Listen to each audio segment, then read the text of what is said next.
Thank you for listening to the Content Magazine podcast, Conversations with Silicon Valley's Creatives. I'm Daniel Garcia, your host and the cultivator of Content Magazine, published by SV Creates. Hello, welcome to the Content Magazine podcast. I'm Daniel Garcia, the cultivator of Content Magazine, published by SV Creates, and we're here in the studio today with Miguel Kultura, who is a Mexican-American musician, rapper, and producer. And thank you for being here today. We haven't actually seen each other in a little bit. I mean, COVID and all that kind of stuff.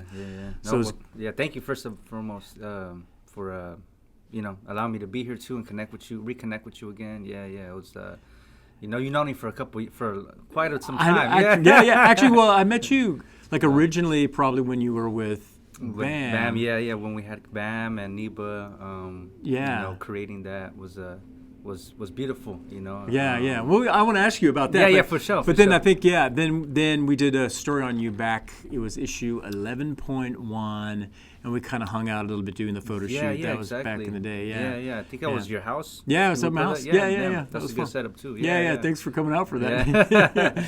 So cool. Yeah, let's So I want to talk to you about, especially your new release that you just put out in September. Estilo Chicano. Estilo Chicano, yeah. I kind of feel as I look at your music career that in some ways, even the songs that you've released have been a little bit of your own journey and identity. Right. So let's start actually with this current release. Okay. And then we'll kind of work backwards to get to BAM and get to high school and all that kind of stuff. So tell me about, in the making of this, I mean, it's super positive. I think most of your music is pretty positive and encouraging to the community. And the video is awesome. Okay, We've got the lowriders and a bunch of people out there. Yeah. Thank you. Well, all your videos have great production and stuff. Yeah, I appreciate it. Yeah. Are those normally your vision of what you want to do for them? Most of the time is my vision, and then I've been working with Uki, which is Baylingual on Instagram, which is helping me. He's helping me bring life to my vision and adds to the vision too. But I always try to create imagery, not only just to show the message of the music, but imagery that can make history or show history. With quality. But So Estilo Chicano is an ode to lowriding. And the culture, and especially now how everything's brewing up in San Jose, again, with this community, with our community, with the Chicano community. So lowriding's been part of me since I was a youngster, so I wanted to, give it some light and highlight the Chicano community, which I've always highlighted, but this was a little bit... It was almost more, not like an anthem, but it was very anthem-y, in Spanish, and you don't really get a lot of Spanish rappers from San Jose, so I wanted to do that. I can do English, but for some reason I stayed to Spanish, that's Estilo Chicano, a little bit about that. I wanted to highlight women in lowriding. You don't see a lot of women in lowriding, especially older generations. It was just very male, masculine, prominent, but there was always women on the side, so they need their piece too. They need their highlight. So that was one of the main subjects of this song too, to highlight these women that are bosses, and Did you? So for this particular song, did you think in terms of? Were you thinking in terms of just a lowrider? And then you kind of came up with the Estilo Chicano, or how did you kind of come to the making of this anthem? I think I started. I heard the beat, and I started with the hook. I was just like brinca, brinca, which means bounce, bounce. That was awesome. Yeah. So then after that, I just started putting lyrics together, and usually I pull from the community, but I also pull, like you said, from myself, my own identity. So it's a little bit of both. But I'm integrated in this community, so it all mixes together good, And I one of my bars towards the end of the first verse, I said, "El estilo chicano que ostentan," which means the estilo chicano that we floss, just the way we are, we dress. Everybody has their own style, but essentially it's just we create this culture, and it's contagious sometimes, And I just put the name to it, Estilo Chicano. I like it. And I like the ring to it, It made sense, Chicano style. Yeah. I totally love that too. There's in that brinca. You know what I mean? Just it's like such a good hook. Like it's a great hook and everything. Thank you. And it's very positive, right? I mean, like talk about that. Like talk about your view then of Chicano style, right? How do you define it? How would you define it? Chicano style. Well, there's the fashion aspect of it that just became part of us when before it was just looked like down upon us, just like Cortezes, Dickies, or just some jeans that it could be baggy, some Ben Davis shirts, It's a lot of people are using it now more aesthetically, but which is beautiful, but it's just always been a part of us. And then I have my own kind of twist to it, I incorporate indigenous kind of like style with the Chicano style. But that's more fashionly, but just what Chicano is just, beauty and just being yourself. Just there's a certain style that we talk and, we communicate with each other.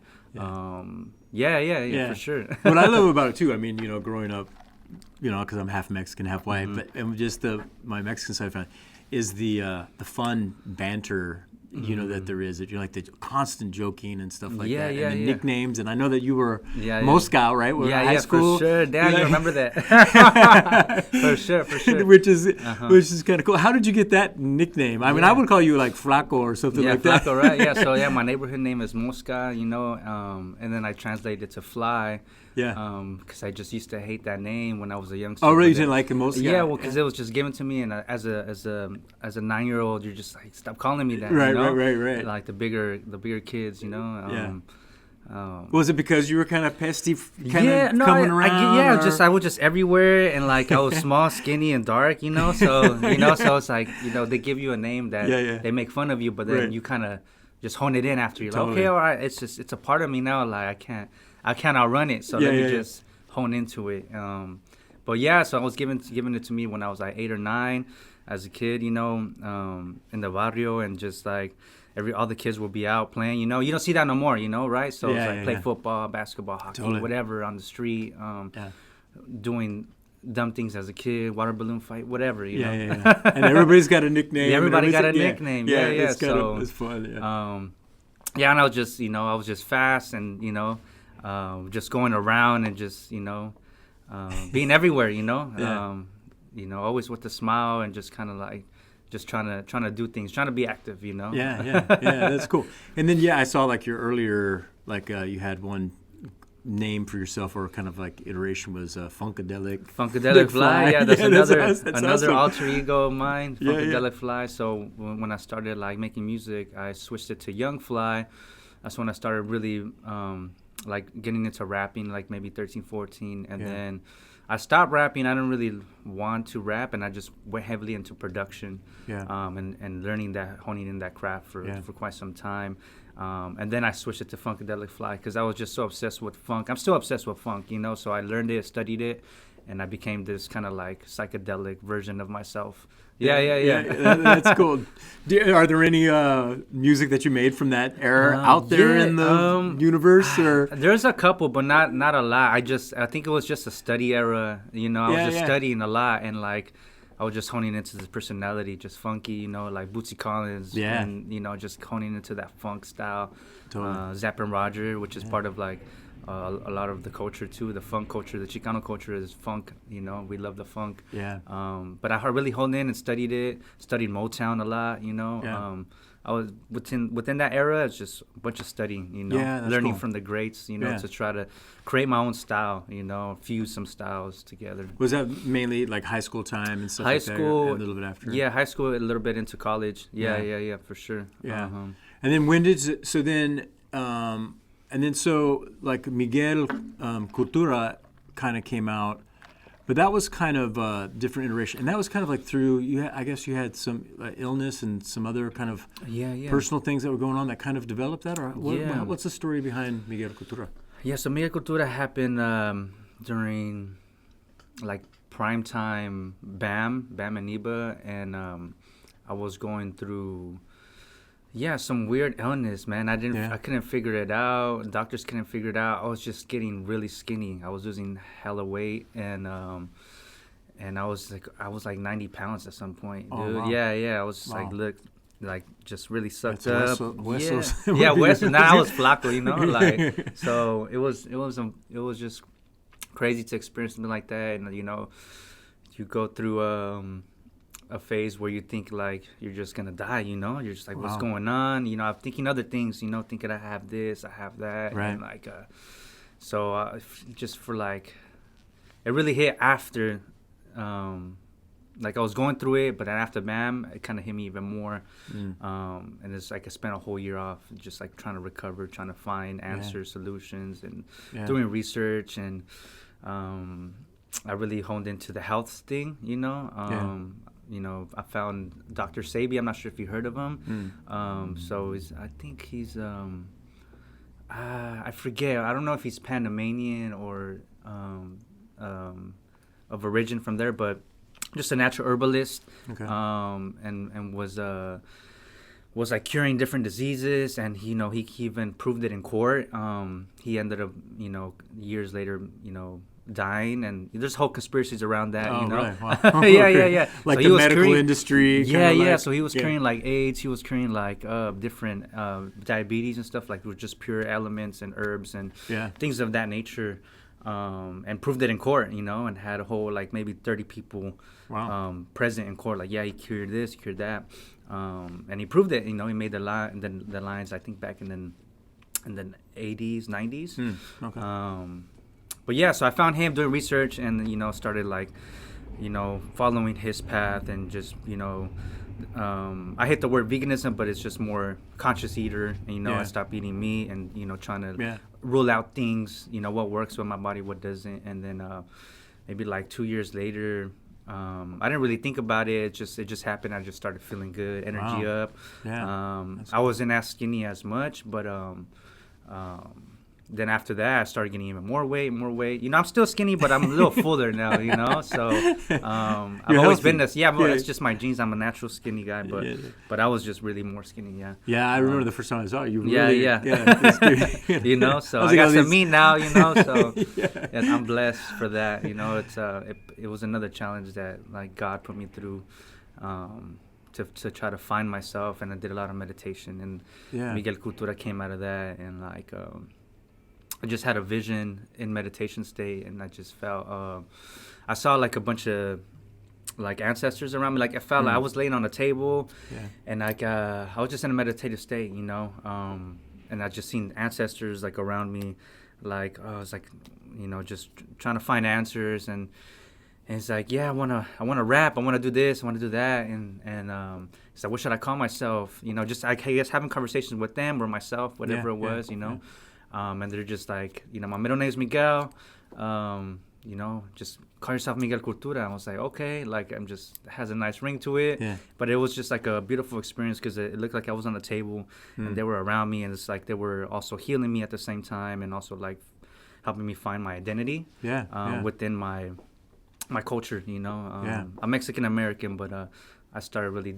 delving more into who I am, where I really come from, indigenously, So so that was a short, long story of that. No, that's super cool. Yeah, so that's awesome. And then like when I know in the article that we did before, you said like it's kind of like in the stars. Like you really had a sense that like this is like to rap and do music is kind of like your gift or your destiny or your expression, right? Yes. That's we all have gifts, right? So I just owning into that and figuring out what other gifts we can hone into. But that was just mainly one. And at the time, nobody was doing Spanish stuff, and like especially up here in Northern California, you would see it in Los Angeles, but it was more like old school Chicano, like Cholo, nothing positive, and I wanted to break free from that and kind of like merge, two different cultures like Chicano, Indigenous, and really tell stories. I'm a storyteller at heart, so whether it's film or music, yeah, I just wanted to do that, you know, and Yeah. still doing that, you know. Still doing Totally. that, Yeah, know? you do it great. Yeah. Well, I remember, and then in that picture, I think your first release was Trabajando, right?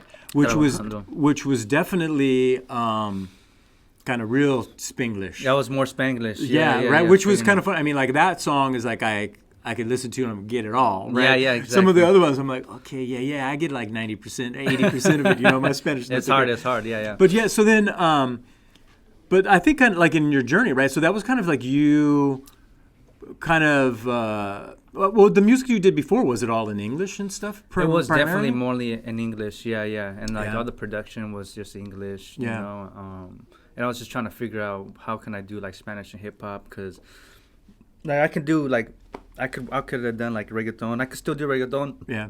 Or like trap, you know, and I still want to fuse some of these elements, Yeah. but I'm just trying to find my lane, you know. I'm just doing my lane, you know. Yeah, Stick to my lane, you Yeah. know. Emerge a little bit of everything, you know, sonically, Yeah. you know. But yeah, it was mainly English, Spanish, right? I still want to do more of that in my future projects. I'm doing more of that, but Yeah. I want to appeal to the people that just speak Spanish, and there's people that do bilingual, but Yeah. get the message across, because sometimes it gets diluted, you know, Yeah. with a bunch of nonsense. Yeah, You know, yeah, yeah, for Yeah. sure. So yeah, I think that. So then you had a song that came out after Conformar. Conformar, Which yeah. I felt like that. I mean, like I feel like this is like the journey. Like Trabajando was definitely Spanglish, like in between, and then Conformar is like a message about conforming, right, and Yeah, identity. yeah. What was going on in your own life with that being Mexican American, living in San Jose, and that kind of experience? Yeah, so Trabajando was the first, right? I was really talking about the farm, Yeah. the farm workers, you know, coming from a farm background. Agricultural agriculture culture, background, yeah. my grandpa and my dad. Yeah. You know, seeing myself like that too in the future, you know. Yeah. But yeah, when Conformar came, it was just like, not conforming to like mainstream Yeah. ideologies or concepts or identities, whatever you want to call it, just not conforming. And I was just kind of coming out of this kind of like health thing, and Yeah. also figuring out more of my identity. So it's just like, I'm just tired of just saying different things, and like, you know, it's just like, don't give up. But that's just like mainly the idea of that song. It's like, don't give up, like just search for more, you know, like I'm telling you to go search for more, like I am. Still going through this, coming out of it, and having deaths, like friends deaths,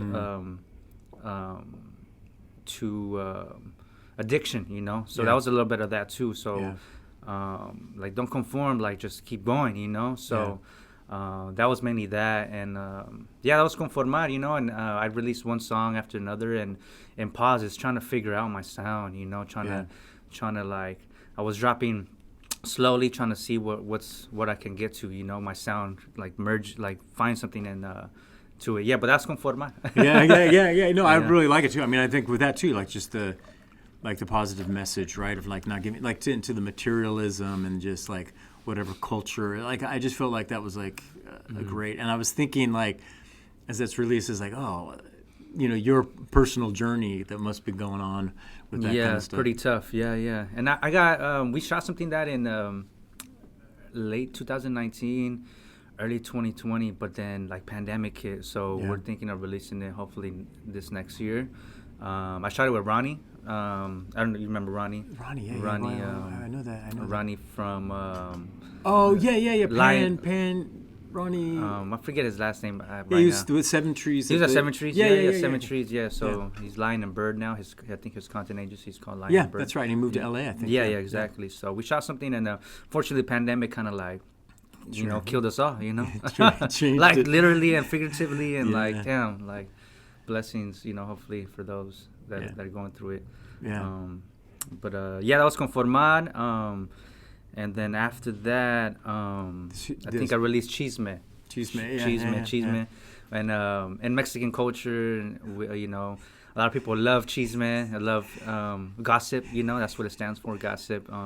But there's good gossip and there's bad gossip, and I was mainly like talking about the bad gossip. Like, I'm just so tired, you know. Like, you may heard something from me or from others, or I might hear something from you, and I just don't want to hear it. You know, I'm just so against it. Like, I don't want to hear it, like just leave me out of it. Let me do. That was basically Chisme. Like I'm just tired.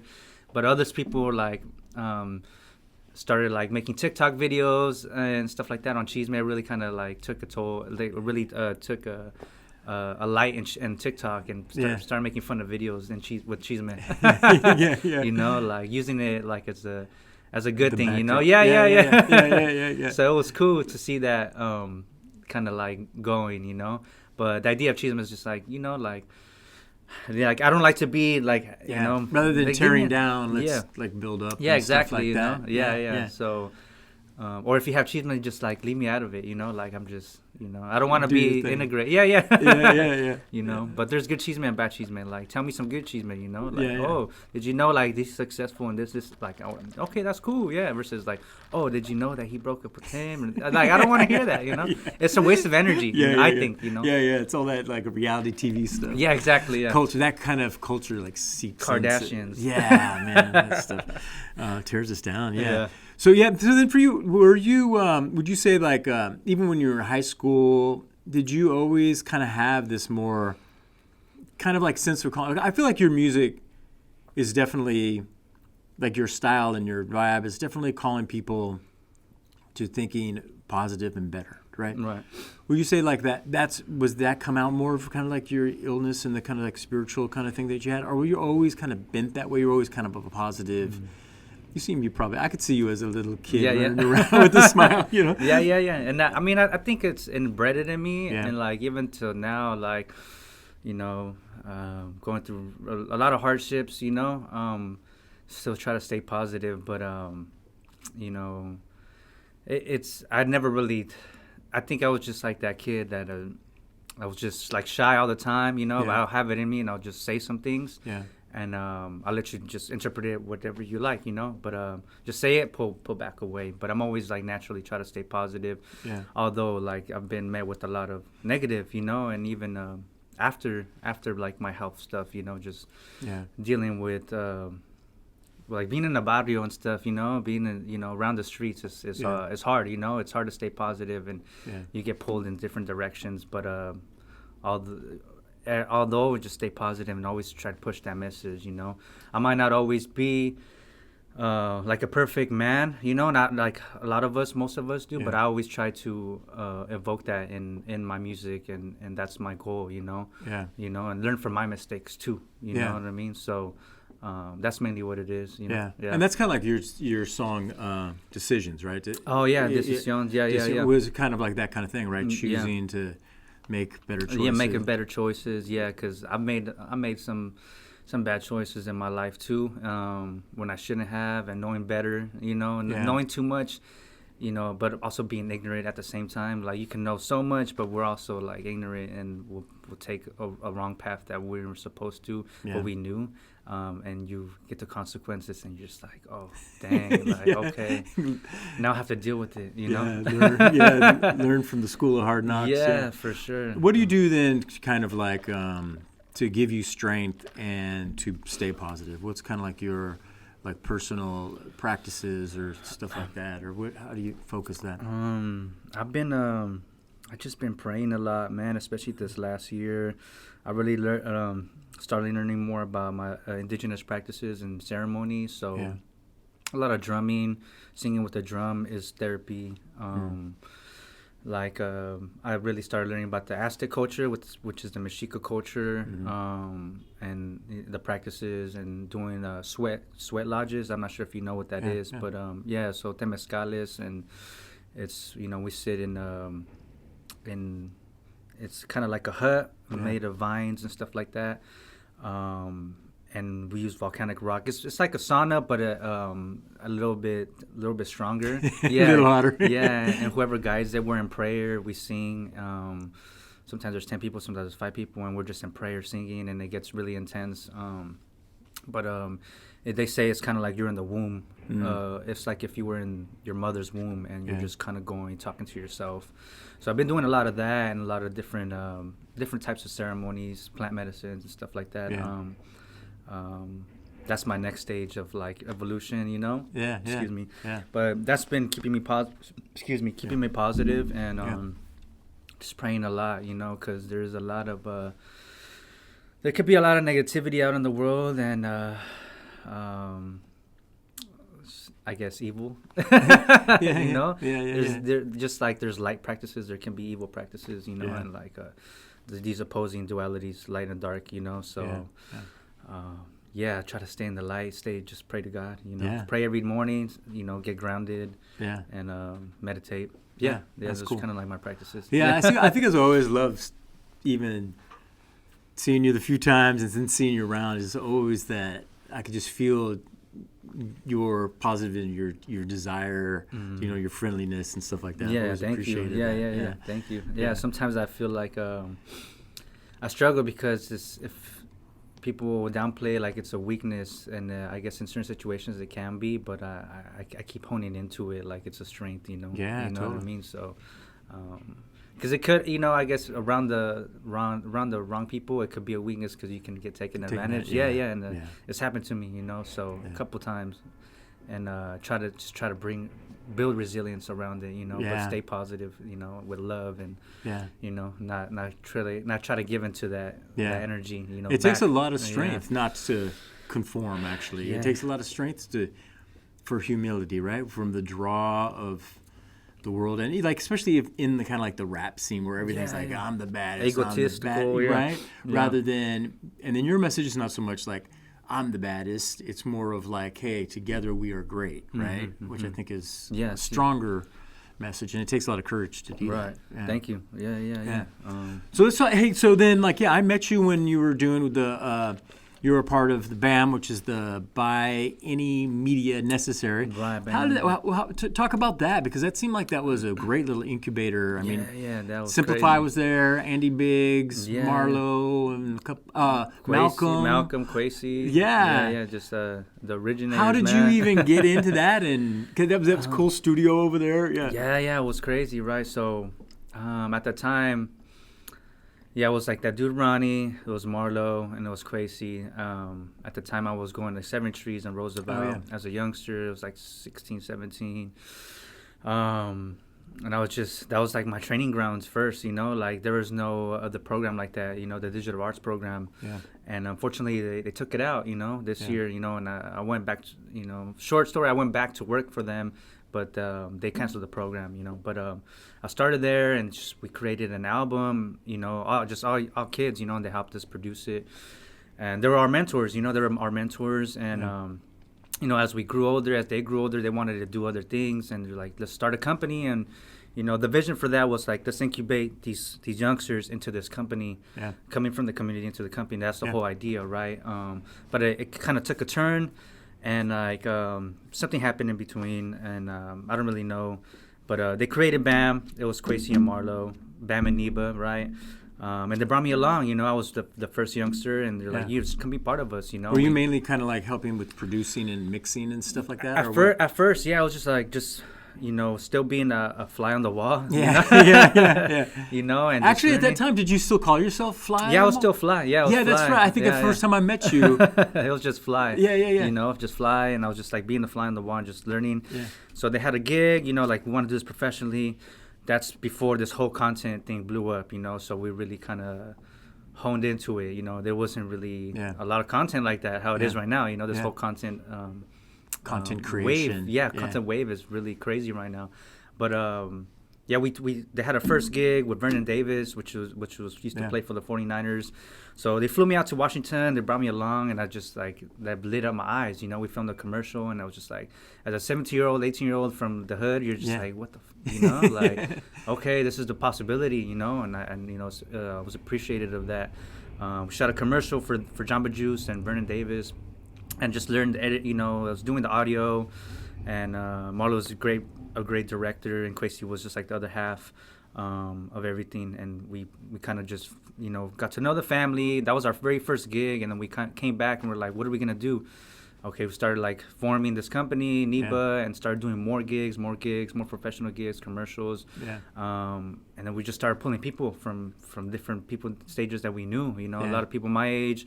Quasi knew a lot of different people that he was mentoring. So it was just a bunch of youngsters, you know, getting together and like forming these two companies, which is Neba, which was like a commercial we do commercial, like a creative agency, right? Yeah. And then like BAMN, which was like our just like filmmaking talent pool, I guess, content agency. But yeah, that was like the start of that. We started doing more gigs, and we would funnel all that money into like our craft, which is BAMN, doing short films and all that skits, all the funny stuff. Was that a pretty like? It was pretty dope. Yeah, like a really good like formative time then, right? I mean, it was at one time it was like maybe 30 people. Oh, really? I didn't know that. It was like 30 people.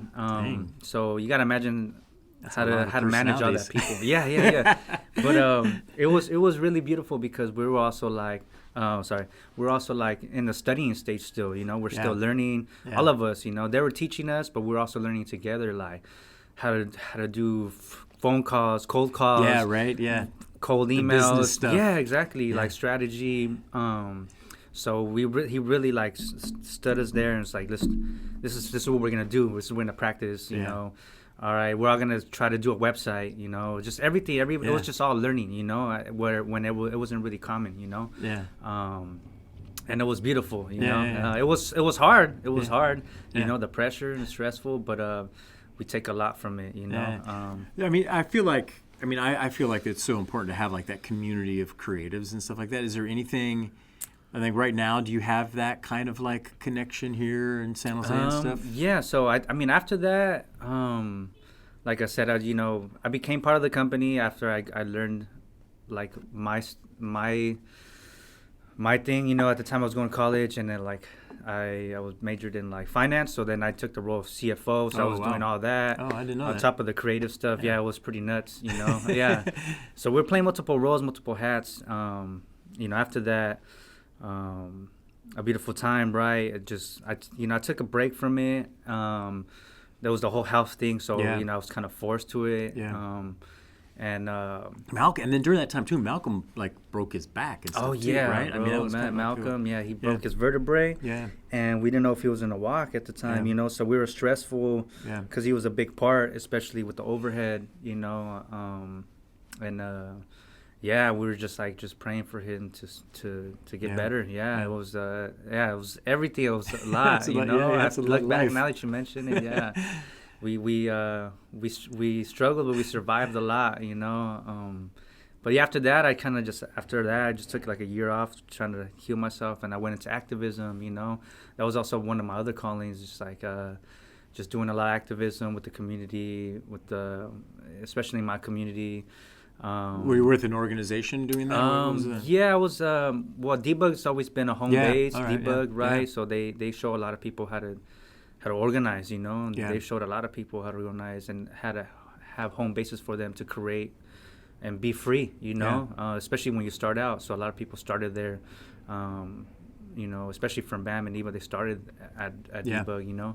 Then I hooked up with Somos Mayfair. Yeah, cool. And we started this group called Jóvenes Activos. Okay. Yeah. So it was just a bunch of youngsters, just organizing, going to City Hall and doing public comment and all that stuff. Meeting with the council members, and we put a lot of pressure, trying to change different city laws and et cetera. Even going to the state capitol. We did a lot. Cool, right. We marched a lot. Yeah. And also, especially during the mural, this whole mural kind of like phase. I don't want to call it phase. This whole mural, like trend or fad. They were taking a lot of murals down that represented the Chicano community. So a lot of us really got together, and it was again a whole new phase of mine of 30 people getting together. Yeah, cool. And we fought for that. It was Mural de la Raza, the first mural that got taken down, and we're just trying to fight to keep art, historical art protective. And try to put some protective layers on businesses and wherever you put these murals, like there has to be a layer before you can take it down. And not just have the say so. So we fought for that, and we succeeded. In putting that layer. We didn't succeed to get that mural back, unfortunately, but I think the artist won the lawsuit, so which was beautiful. We got to put that layer. With any artist, any muralist puts something up on the walls, there has to be Yeah, you know, I had to contact contracts. Yeah, and all that kind of exactly. stuff. Yeah. So Yeah. that was a big time of my life. That was another like 4 years. Wow. Yeah. So, and that was tough. You know, that was another challenge. It was beautiful, but also challenging because, you know, I'm not expecting anything, but it really killed me because financially, you know, I was, you know, you don't really get paid to do activism, you know. So some people do, and they find a way to do that, and you know, power to them. But I wanted to just do it by love and heart, you know, and not really ask for anything and just do it, you know, which most of us did, you know. We just Is that did still going on, the Jovenes? The Jovenes activism is still going on. It's just a new generation now, you know. I haven't gone back.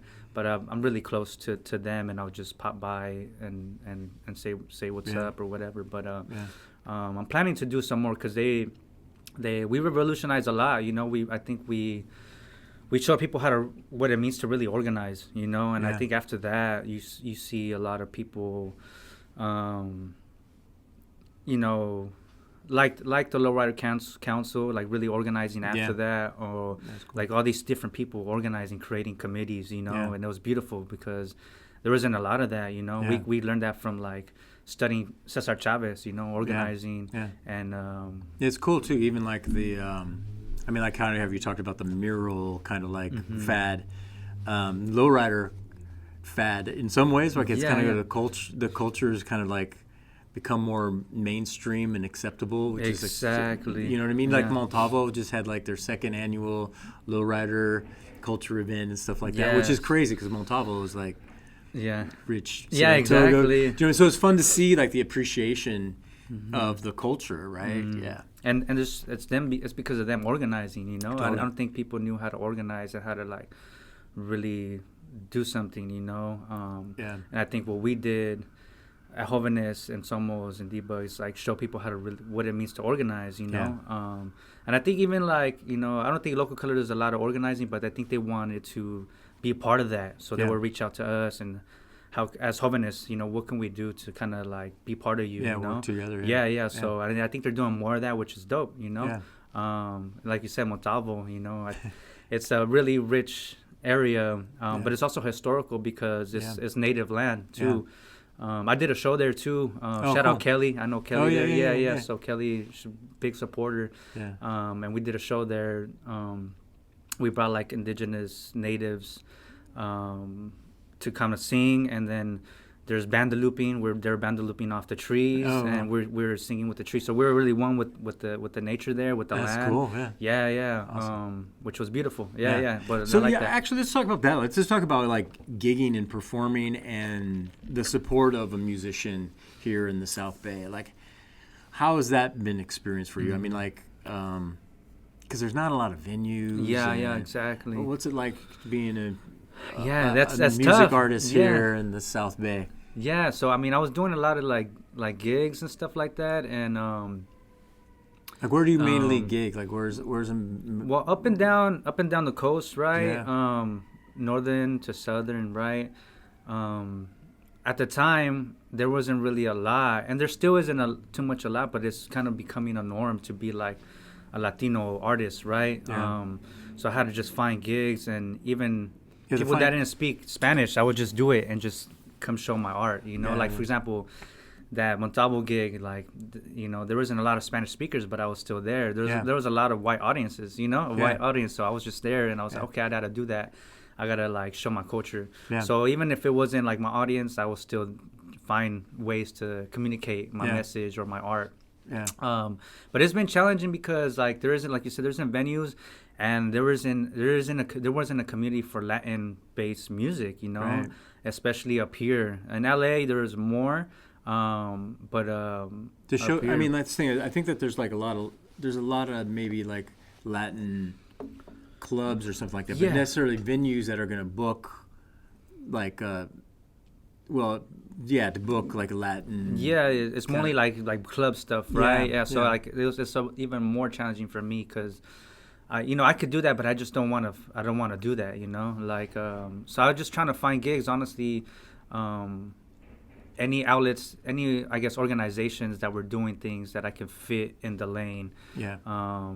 And not necessarily club, because I've done club stuff, but I would just try to find more open spaces to do things. Different organizations. Excuse me, that were doing a cause or. Yeah. Excuse me. That coffee or the boba you said. Sorry, man. Excuse me. I got the oat milk, man. Yeah. So I mean, I'm the one finding it. Some people will find me too. Yeah. And just getting paid too. Yeah. So it was beautiful to kind of get paid from gigs. Because in the beginning you don't get paid, and sometimes I'll do it too. If it's like a really good cause or like.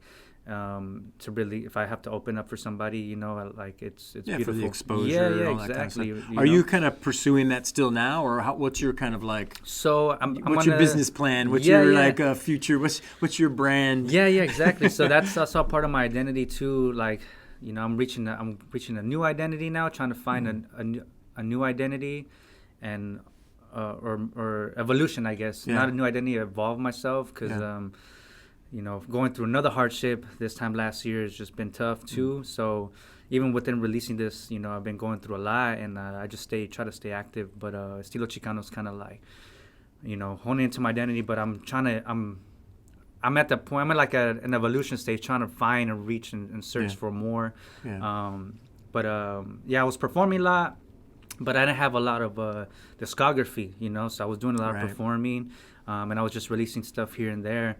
But right now my plan is just keep releasing music. So that's part of my plan, just up to discography. And by next year, set up a tour, up and down the coast and maybe Southwest. Yeah. Maybe in Mexico too. Yeah, cool. So that's the plan. But I'm just working on my discography, just dropping singles. I'm going to drop a project maybe in 2 months. Oh, okay. Called Malentendido, which is misunderstood.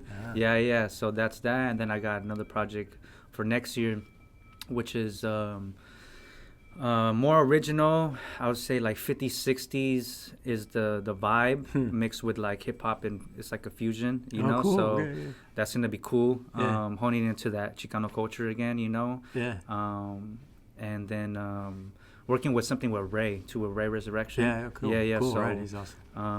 So that's kind of the plan for me. Like discography is key for me, because I was working backwards, just performing, doing gigs here, little gigs to medium-sized gigs, with the content, with the music that I had and music that I haven't released, but now I'm just like releasing all this stuff finally, It must be hard. I mean, it must a lot. Really, I guess a lot more, Yeah, hard because like, at least back in the day, right? You would sell like an album, and then it was like a tape, and then it was a disc. Yeah, exactly. Nowadays, though, like you kind of have to put your music out there, but then everybody can listen to it for free. Right, exactly. So even like the monetization, like I'm always baffled. I guess it's gigging that would monetize, I guess, a little bit. Yeah, exactly. Right? Yeah. So definitely, and it's also like, you have a good reputation, so you're able to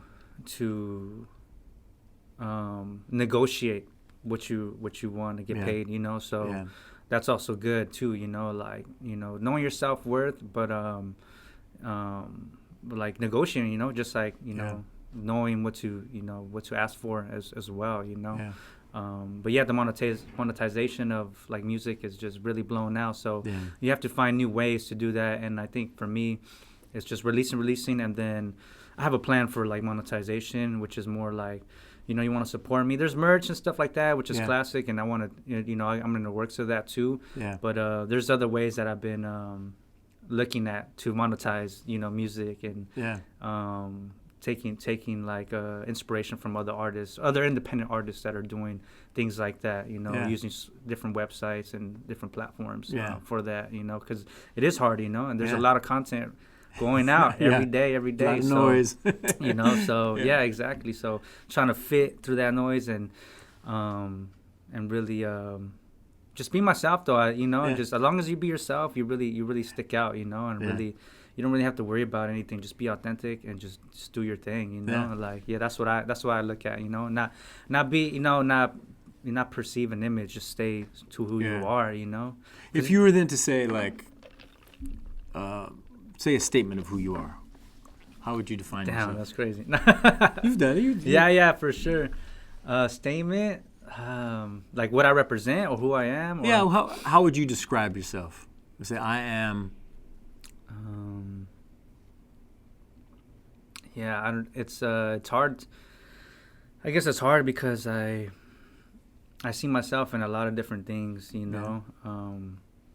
I am. I'm just. I'm a light seeker, always looking for truth, you know. I guess you know through storytelling. Yeah. You know, whether they're bad stories or good stories or like negative stories, like, you know, there's always like at the end there's always kind of like a message, you know.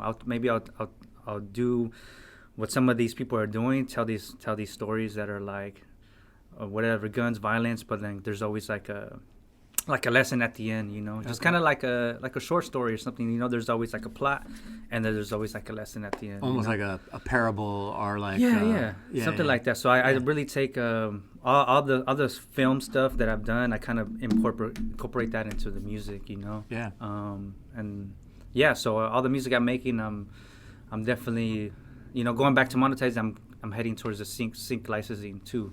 Okay. You know, so creating more original music, instrumentation. Yeah, cool. And getting the band together too. Oh, it's a lot. It's a lot. Yeah. I don't want to tell too much, but no, that's okay. But so that's the thing too. Is like you're for most of your releases and your music and stuff like that. Are you doing all the instrumentations and the sampling pretty much yourself and right the vocals and all that kind of stuff? It's not like you're not really bringing on live music, but you play a little. I play keys and a little bit of bass, you know. Yeah. So I'm a digital producer, so I'll do what I've learned to do. But yeah, I'm kind of like, I'll work with other producers. Maybe they'll give me the beat and I'll add my touch. You know, like I'll just Dr. Dre over it or something. Yeah. You know, that's you cool. know. Yeah. But I'm working more with you know, like people that really hone into the crafts, and we're really working on something cool. Awesome. You know, mixed with traditional Mexican music, you know, so I'm trying to fuse a lot of Mexican music and really explore my voice, you know, a little bit more, not just rap, but try to explore more and, you know, what's the next sound for Miguel Kultura, you know, taking on from inspirations from like Mexican musicians, you know, old school Mexican musicians, you know, bolero style maybe, or like romantic songs. Yeah, I can't remember which, a couple of your songs. They kind of started out. A couple of them. I can't remember now. I'm sorry. Yeah, it's all good. They started out a little bit more, almost kind of like ballad love songish. Yeah. Like just in the very beginning, but then they kind of changed and stuff like that. And I was thinking like, it would be kind of cool to see you do like a real like straightforward romantic love style. Yeah, something like that. I'm trying something like that. Oh yeah, that's cool. Yeah, because rapping is easy, man. Like I've just you know, so maybe for you. Yeah. You know, so like I guess I'm trying to just explore, you know, cause different styles. Yeah, different or even genres. if it's like sonically, like the sounds are from certain eras. Like if you rap over it, then it's just something new too. You know, right now in the Mexican community, really what's big right now is cumbia. So cumbia hip hop is fire too. So. I'm trying some of that out too, but doing my twist. But I'm heading towards like a little bit of oldies, you know. Okay, all right. That's cool. Yeah, for sure. Yeah, that's good.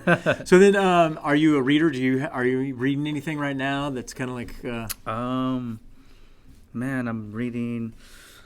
Yeah, I'll take breaks from it, but right now I'm reading. I like to read more like self-improvement books and stuff like that, like wisdom. Yeah, something like that. Something like the 4 Agreements, something like that. You know, I don't know if you've heard of the 4 Agreements by what's his name? I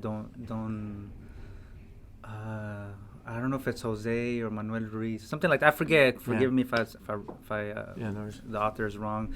And just different like spirituality books, I guess. Yeah, trying to just always find knowledge. You know.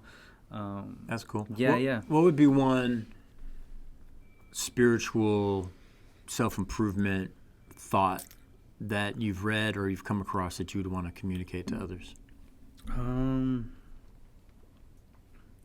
Let's see.